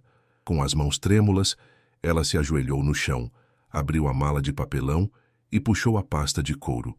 O gesto era uma rendição, uma entrega de seu segredo mortal nas mãos daquele estranho. A aposta final. Ao ver a pasta de couro preta, a expressão do velho não mudou, mas seus olhos se estreitaram um pouco mais. Ele observou enquanto Elisa a abria sobre a grama, revelando os documentos amarelados, o diário e as fotografias. O vento virou uma página, revelando um dos carimbos com a suástica. Um homem. Ele veio até a cabana onde estávamos, disse Elisa, as palavras saindo em uma torrente desesperada. Ele me ofereceu dinheiro pela terra. Ele me ameaçou. Ameaçou meu filho. O nome dele é Richter, Dr. Werner Richter.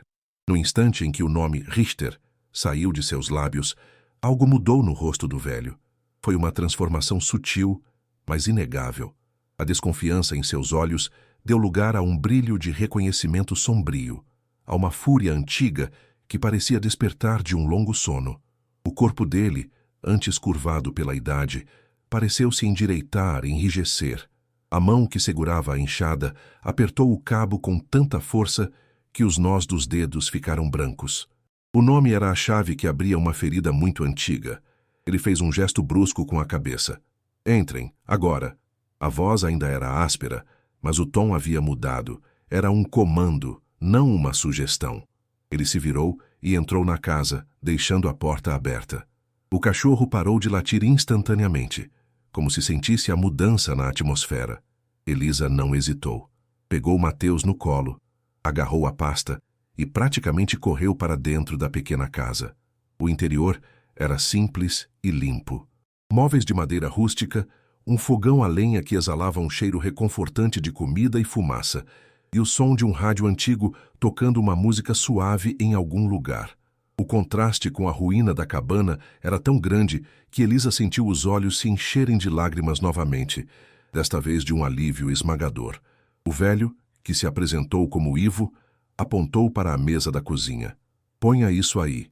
Ele se sentou pesadamente em uma cadeira, o corpo parecendo ceder sob o peso de uma memória recém-despertada. Ele não olhava para Elisa, mas para a pasta de couro sobre a mesa, como se fosse uma serpente venenosa. Com as mãos grossas e trêmulas, Ivo estendeu o braço e tocou a pasta. Ele não a abriu imediatamente, apenas a tocou, os dedos percorrendo o couro gasto. Seus olhos estavam distantes, perdidos em um passado que Elisa mal podia imaginar. "Richter." Ele murmurou o nome, o som um rosnado baixo e doloroso. "Eu sabia. Eu sempre soube que havia sangue naquele dinheiro." Ele finalmente ergueu os olhos para Elisa, e pela primeira vez, ela viu não a desconfiança, mas uma dor profunda, uma injustiça que fermentara por mais de 70 anos. "Meu pai, que Deus o tenha, foi o dono daquelas terras, daquele morro inteiro onde fica essa sua cabana. Uma vida de trabalho duro, a terra que era do meu avô. Nós nascemos alios." A voz dele falhou por um momento, e ele engoliu em seco, a emoção crua tornando-o vulnerável. Elisa e Mateus permaneceram em silêncio, testemunhas de uma confissão que estava presa há décadas naquela garganta. O quebra-cabeça de Elisa estava prestes a receber sua peça mais importante e dolorosa, contada pela única pessoa viva que conhecia o começo da história. "Foi logo depois que a Grande Guerra acabou", continuou Ivo, os olhos fixos em um ponto invisível na parede de madeira. "Um dia, apareceu um alemão, um homem alto, de olhos frios como gelo, que falava nosso idioma com dificuldade, mas cuja arrogância era universal. Ele queria a terra. Meu pai disse que não estava à venda. A terra era nossa vida." Ivo fez uma pausa, respirando fundo, o peito subindo e descendo com a lembrança dolorosa. O alemão não aceitou um não como resposta. Voltou no dia seguinte, com dinheiro. "É uma oferta ridícula." Meu pai recusou de novo. Na terceira vez, ele não veio com dinheiro. Veio com ameaças.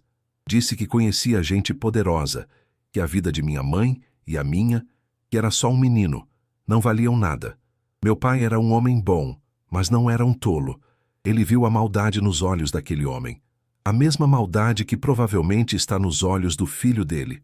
O relato de Ivo era um eco sombrio da própria experiência de Elisa.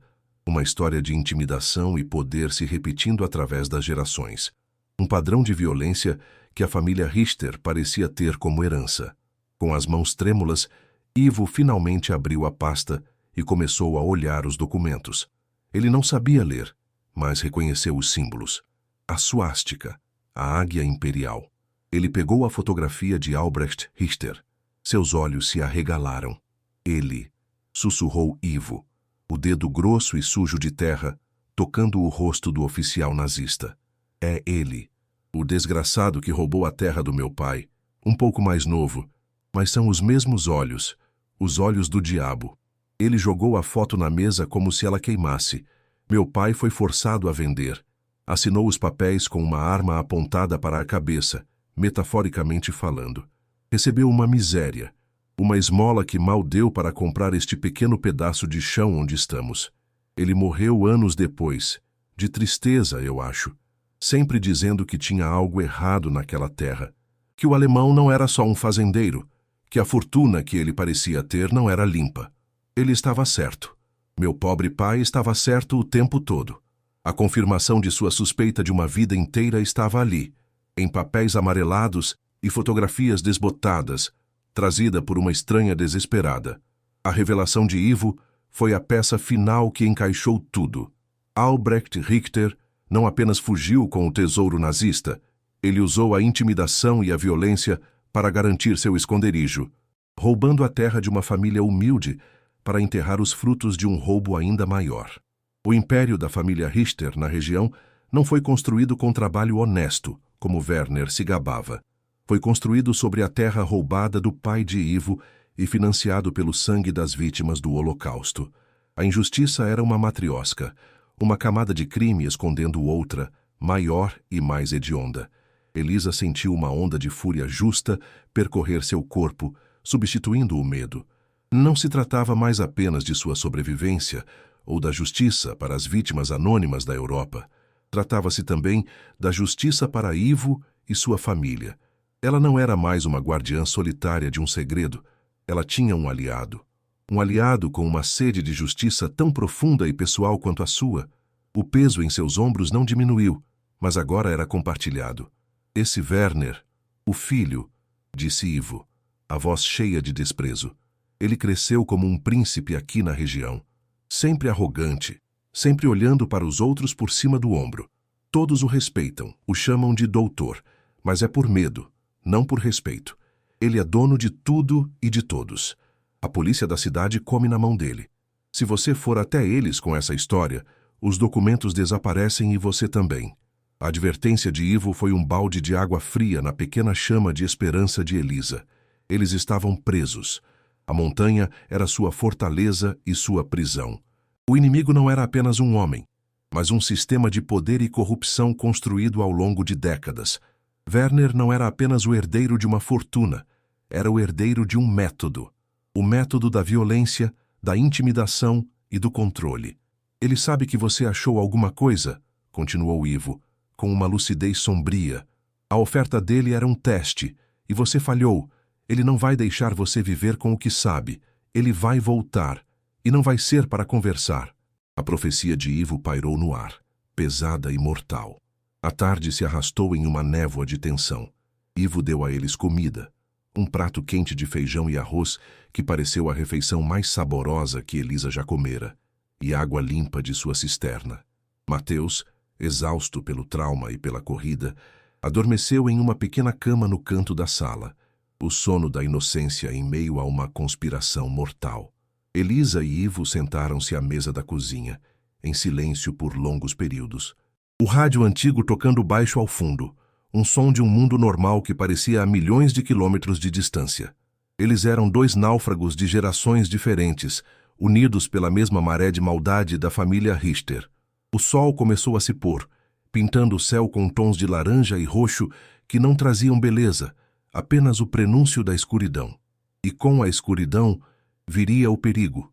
Cada som do lado de fora, um galho que quebrava, o pio de uma coruja, fazia o coração de Elisa disparar. Ela se sentia como uma presa encurralada, esperando o predador dar o bote final. O cheiro de café que Ivo passava se misturava ao cheiro do medo. Ele virá à noite, disse Ivo, como se lesse os pensamentos dela. É assim que eles fazem as coisas sujas, na escuridão, onde não há testemunhas.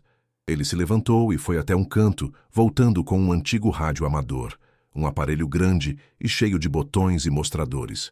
Essa é minha única janela para o mundo lá fora, sem telefone, sem internet, só as ondas do rádio.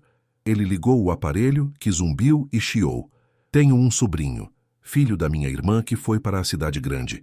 É um homem importante. Polícia Federal, em Brasília. Se alguém pode nos ajudar, é ele. Mas preciso conseguir falar com ele. E preciso de um motivo forte, algo que faça eles se moverem rápido. Eles olharam para a pasta de couro sobre a mesa. A prova era o motivo, mas precisavam de tempo. Tempo que sentiam estar se esgotando a cada segundo. A atmosfera na pequena casa tornou-se sufocante.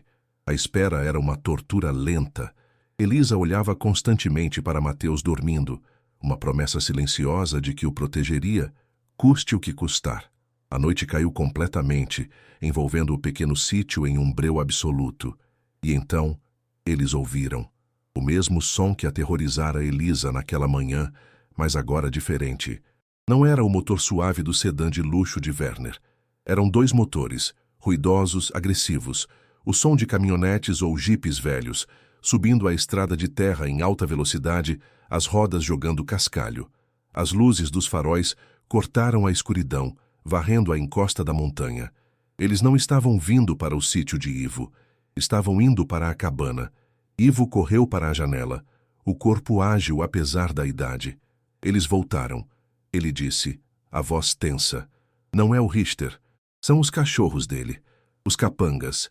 Elisa sentiu o pânico subir como bile. Eles vieram buscar o tesouro. E a nós. Ivo a agarrou pelo braço. Eles não sabem que você está aqui. Vão procurar na cabana primeiro, mas não vão encontrá-la. E um homem como Richter não gosta de frustração. Ele não deixa pontas soltas. Temos que sair daqui. Agora. O tempo para planejar havia acabado. O clímax havia chegado. Com o barulho de motores e a luz de faróis implacáveis rasgando a noite. A ação de Ivo foi imediata e instintiva. Pegue o menino e a pasta. Rápido. Ele não esperou por uma resposta. Apagou o lampião a querosene que iluminava a sala, mergulhando-os na escuridão, apenas com a luz fraca da lua entrando pela janela. Elisa, movendo-se como um autômato, impulsionado pelo medo, pegou Mateus, que resmungou sonolento, e agarrou a pasta de couro. Ivo os guiou pela porta dos fundos para o frio cortante da noite. O som dos motores parou à distância, seguido pelo baque de portas de carro se fechando. Silêncio. Um silêncio que gritava perigo. Por aqui, sussurrou Ivo, puxando-a para longe da casa, em direção a uma estrutura de madeira escura que se destacava contra o céu estrelado. Era um antigo paiol, um celeiro para guardar grãos e ferramentas, construído com toras grossas de madeira. A porta rangeu alto quando Ivo a abriu, o som parecendo um tiro na quietude da noite. Ele os empurrou para dentro, para o cheiro de pó, palha seca e ferrugem. Era um esconderijo. Frágil, mas era tudo o que tinham. O paiol era escuro e apertado. Frestas na madeira permitiam que vissem a noite lá fora. Ivo os empurrou para um canto, atrás de alguns sacos velhos de estopa. Não façam um único barulho, ele sussurrou, a respiração formando nuvens de vapor no ar frio. Não importa o que aconteça, não saiam daqui. Ele fechou a porta do paiol, deixando apenas uma pequena fresta para observar. Elisa abraçou Mateus com força, a mão sobre a boca dele para abafar qualquer som. O coração dela batia tão forte que ela tinha certeza de que os homens podiam ouvi-lo do outro lado do vale. Eles esperaram, os segundos se arrastando como horas. O silêncio da noite era quebrado apenas pelo som dos grilos e pelo uivo baixo do vento. Então, uma luz brilhou à distância, na direção da cabana. A luz de uma lanterna, depois outra. As luzes se moviam, entrando e saindo da ruína. Eles estavam procurando por eles. A busca havia começado. Elisa fechou os olhos, rezando com uma intensidade que nunca conhecera. Eles ouviram gritos à distância. Vozes masculinas, zangadas, frustradas, palavras que o vento trazia em fragmentos. Não estão. Lugar. Velho desgraçado. Eles não os haviam encontrado. Uma onda de alívio percorreu Elisa, mas foi imediatamente substituída por um novo terror. O que eles fariam agora? As luzes das lanternas pararam de se mover. Por um longo e tenso momento, tudo ficou quieto novamente. Elisa arriscou uma olhada pela fresta. As luzes estavam agrupadas em frente à cabana. Então, uma das vozes gritou uma ordem clara, que o vento trouxe até eles de forma assustadoramente nítida. Queimem tudo. O chefe disse para não deixar nenhum vestígio. O coração de Elisa parou. Queimar. Eles iriam queimar a cabana, o único lugar que ela possuía no mundo, a cena do crime, o local do segredo. Mas o horror real da ordem a atingiu um segundo depois. Eles estavam queimando a cabana para apagar as provas, acreditando que ela e Mateus ainda estavam lá dentro. Eles não estavam apenas destruindo um imóvel. Estavam tentando apagar duas vidas. Um brilho alaranjado começou a crescer no horizonte, fraco a princípio, depois cada vez mais intenso. O brilho pulsava, dançando contra a escuridão da noite. O cheiro de fumaça, fraco, mas inconfundível, chegou até eles, trazido pelo vento. Elisa levou a mão à boca, um soluço preso na garganta. Ela estava assistindo à sua própria pira funerária. As chamas começaram a lamber a estrutura de madeira seca, subindo em direção ao céu noturno. A ruína que fora o palco de seu desespero e de sua descoberta transformava-se em uma tocha gigantesca. A luz do incêndio era hipnótica e aterrorizante. Uma declaração de poder da família Richter. Uma demonstração do que acontecia com aqueles que se metiam em seu caminho. Werner Richter não estava blefando. Ele era um homem que preferia destruir um segredo a arriscar que ele fosse revelado. Ele acreditava que, com aquelas chamas, estava queimando Elisa, seu filho e a verdade junto com eles. Ele estava errado. A verdade estava ali, segura no escuro, nos braços trêmulos de uma mãe aterrorizada. Do lado dela, Ivo observava o fogo com uma expressão sombria e determinada. A destruição da cabana, a terra de seu pai. Agora um inferno de chamas não o abateu. Pelo contrário, parecia ter solidificado sua resolução. O fogo não era um fim, era uma declaração de guerra. Eles cometeram um erro, sussurrou Ivo, a voz baixa e dura como granito. Eles acabaram de nos dar o que precisávamos. Tentativa de homicídio. Agora o meu sobrinho tem que ouvir. Agora eles virão. O incêndio, destinado a ser a solução de Werner, havia se tornado seu erro fatal.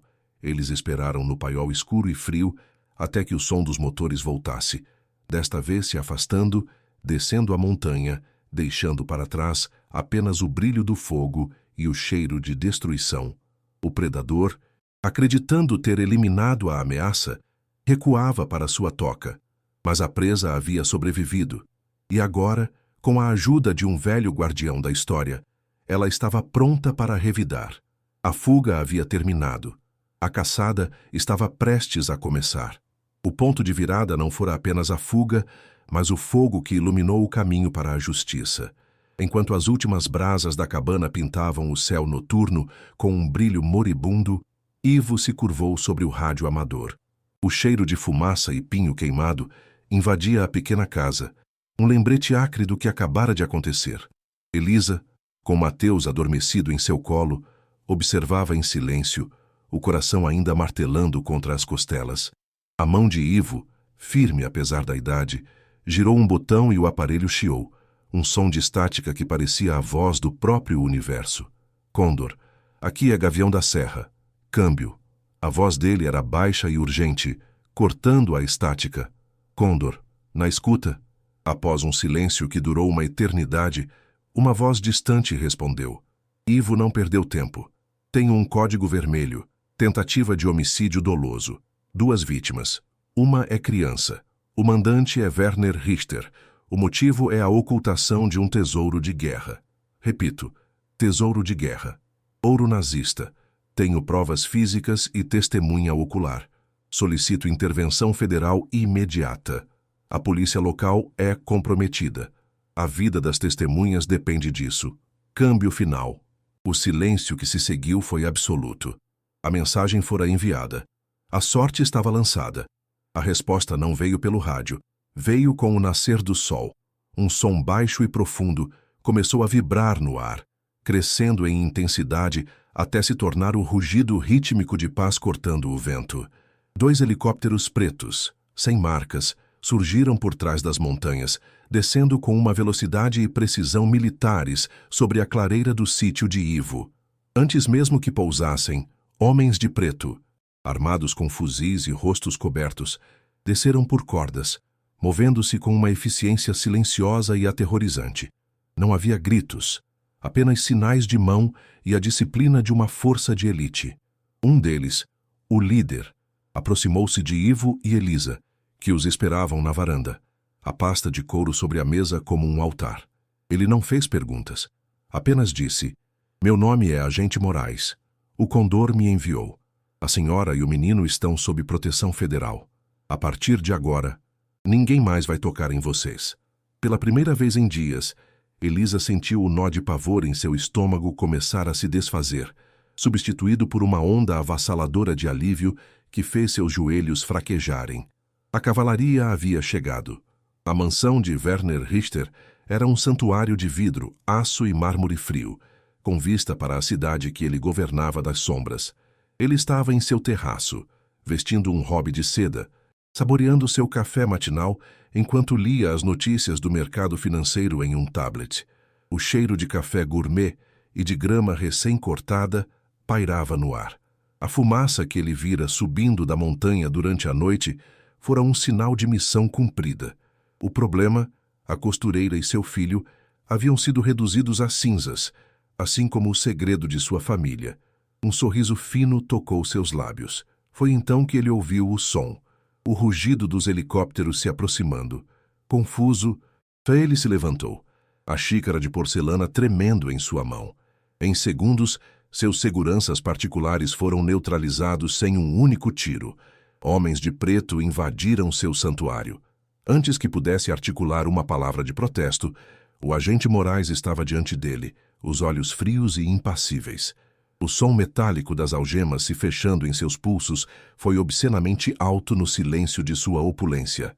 Werner Richter, o senhor está preso. A arrogância em seu rosto desmoronou, substituída pela máscara pálida do puro choque. De volta à montanha, a cabana era uma pilha de destroços enegrecidos e fumegantes.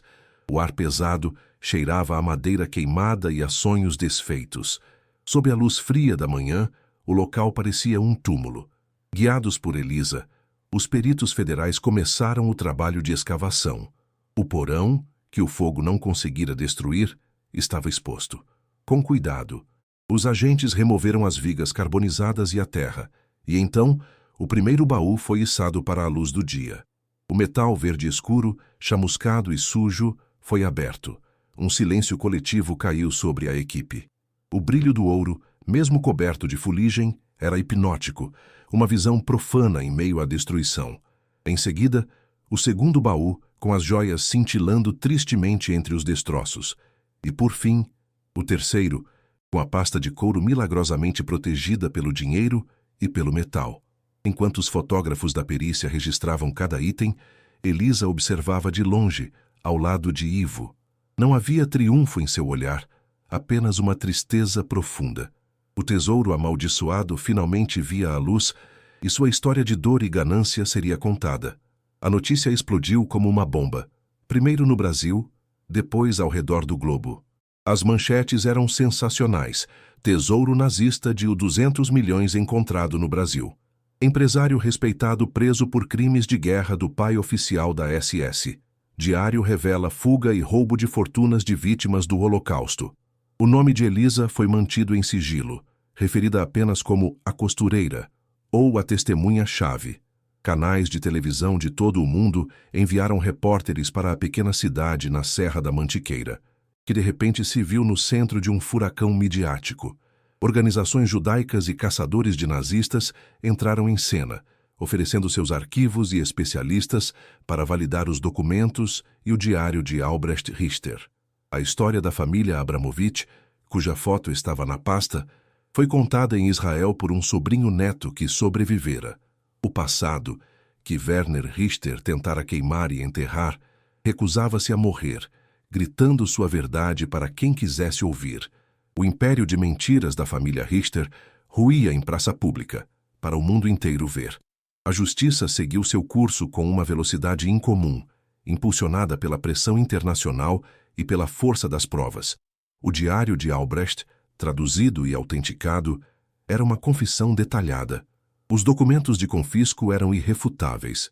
Werner Richter, confrontado com a tentativa de homicídio e as provas de lavagem de dinheiro de crimes contra a humanidade, foi condenado a décadas de prisão, onde morreria anos depois, um homem velho e esquecido, o último vestígio de um legado de maldade. Em uma cerimônia solene em Brasília, na presença de embaixadores e representantes de fundos de restituição do Holocausto, o tesouro foi formalmente entregue. As barras de ouro e as joias, cada peça um fantasma de uma vida roubada, iniciaram sua jornada final para financiar a educação sobre o Holocausto e para ajudar os últimos sobreviventes e seus descendentes. A justiça, embora tardia, fora servida. Para a família de Ivo, o governo brasileiro reconheceu a apropriação indébita original e concedeu a ele o título de propriedade de todo o morro, devolvendo a terra que fora de seu pai. Para Elisa, a vida estava prestes a mudar de uma forma que ela nunca poderia ter sonhado. Em reconhecimento à sua coragem, integridade e ao risco mortal que correu para trazer a verdade à tona, os fundos internacionais de restituição por vias legais, concederam-lhe uma recompensa substancial. Não era uma porcentagem do tesouro, mas uma soma que, para ela, parecia igualmente astronômica. Um dia, em um escritório de advocacia anônimo na capital, um homem de terno lhe entregou um envelope. Dentro não havia dinheiro, mas um extrato bancário. Seus olhos percorreram o número. Uma vez e duas vezes. A náusea que ela sentiu não era de pavor, mas de incredulidade. As lágrimas que vieram não eram de tristeza, mas de um alívio tão profundo que parecia doer fisicamente. O número não significava apenas riqueza. Significava segurança. Significava um futuro. Significava que ela nunca mais teria que contar moedas em um banco de praça. Significava que a promessa que fizera a seu filho, na noite mais escura de sua vida, podia finalmente ser cumprida, 1000 vezes mais. Ela não comprou uma mansão, comprou um lar, uma casa de 2 andares, em uma rua tranquila e arborizada na cidade, com um pequeno jardim nos fundos. O cheiro não era de mofo e podridão, mas de tinta fresca, de grama cortada e do bolo de chocolate que ela agora assava nas tardes de sábado. O som não era o uivo do vento em uma ruína, mas o riso de Mateus brincando no quintal com os novos amigos da escola. O frio não era mais uma presença física que gelava os ossos, era apenas uma estação do ano, combatida pelo aquecimento central e pelo calor de uma lareira de verdade, onde eles liam histórias juntos. A primeira coisa que ela fez ao se mudar foi comprar uma cama nova e confortável para Mateus, com os lençóis do super-herói que ele tanto amava, substituindo o boneco gasto que ele agarrara naquela noite de desespero. Em seguida, ela caminhou pela sua nova casa, tocando as paredes sólidas, as janelas de vidro limpo, sentindo a textura do tapete macio sob os pés. Era real. Ela estava segura. Estava em casa. A velha mala de papelão amarrada com barbante foi jogada fora. As dívidas médicas foram uma memória distante. Mas Elisa não se esqueceu de quem era. A sala de estar de sua nova casa foi convertida em uma alfaiataria de primeira linha. Onde antes havia o medo de não ter o que comer, agora havia o zumbido constante e satisfatório de uma máquina de costura industrial, transformando tecidos finos em vestidos e ternos elegantes para uma clientela crescente. O som não era de trabalho por necessidade, mas por paixão. Numa noite fria, ela serviu o jantar. Um assado suculento, legumes frescos, o cheiro enchendo a cozinha quente. Mateus, sentado à mesa de jantar de madeira maciça, fazendo sua lição de casa em um caderno novo, não tinha mais o estômago roncando de fome. Ele olhou para ela e sorriu. Um sorriso genuíno e despreocupado que ela não via há meses. Naquele momento, olhando para o filho seguro, bem alimentado e feliz, Elisa soube que havia vencido. A miséria da montanha fora substituída pelo calor de uma vida digna, construída não sobre ouro de sangue, mas sobre coragem e integridade. A jornada de Elisa, da miséria absoluta no chão de um apartamento vazio à redenção em um lar seguro, é um testamento poderoso da resiliência humana. Ela enfrentou o frio, a fome, o medo e a própria face do mal encarnado, armada apenas com o amor por seu filho e uma bússola moral inquebrável. Sua história nos lembra que, mesmo no fundo do poço mais escuro, a coragem de fazer a coisa certa pode iluminar o caminho para a superfície e que a verdadeira riqueza não está escondida em baús de ouro, mas na dignidade de um futuro conquistado com honra. Se você se emocionou com a incrível história de superação e justiça de Elisa e acredita que a coragem pode, sim, mudar o mundo, então se inscreva no nosso canal e ative as notificações. Temos muitas outras histórias como esta que provam que mesmo nas noites mais escuras, a esperança pode nascer das cinzas e florescer de maneiras que nunca imaginamos.